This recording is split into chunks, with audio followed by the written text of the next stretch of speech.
Parking ಮಾಡಿದ ಸ್ಥಳದಿಂದ lorry ತನ್ನಿಂತಾನೆಯೇ ಚಲಿಸಿದೆ. Dandeli ನಗರದ ಪಾಂಬುಗೇಟ್ ಹತ್ತಿರ ಚಾಲಕ ನಿಲ್ಲದೆ ಲಾರಿ ಚಲಿಸಿದ ಘಟನೆ ಭಾನುವಾರ ನಡೆದಿದೆ.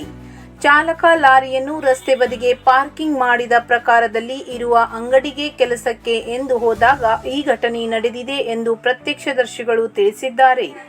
ಲಾರಿ ಏಕಾಏಕಿ ಮುಂದೆ ಹೋಗಿ ರಸ್ತೆ ಬದಿಗೆ ನಿಲ್ಲಿಸಿದ್ದು 2 ದ್ವಿಚಕ್ರ ವಾಹನಗಳಿಗೆ ಡಿಕ್ಕಿ ಹೊಡೆದಿದೆ. ಅದೇ ರೀತಿಯಲ್ಲಿ ಸಣ್ಣ ಇಡ್ಲಿ ಅಂಗಡಿಗೂ ಜಖಂಗೊಂಡಿದೆ.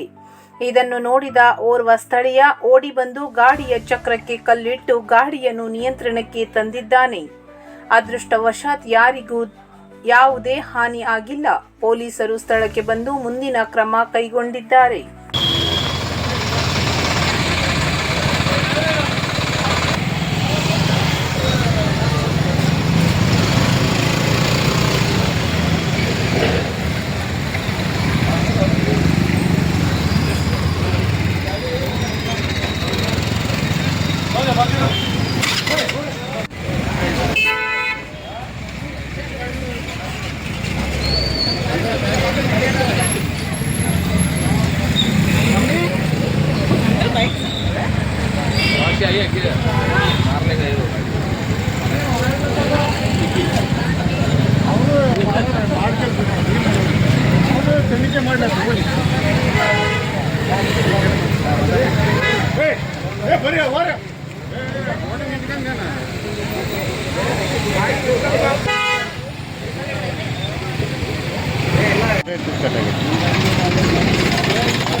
ಹಿಂಗೆ ಹೇಳ್ರಿ ಬಾಜು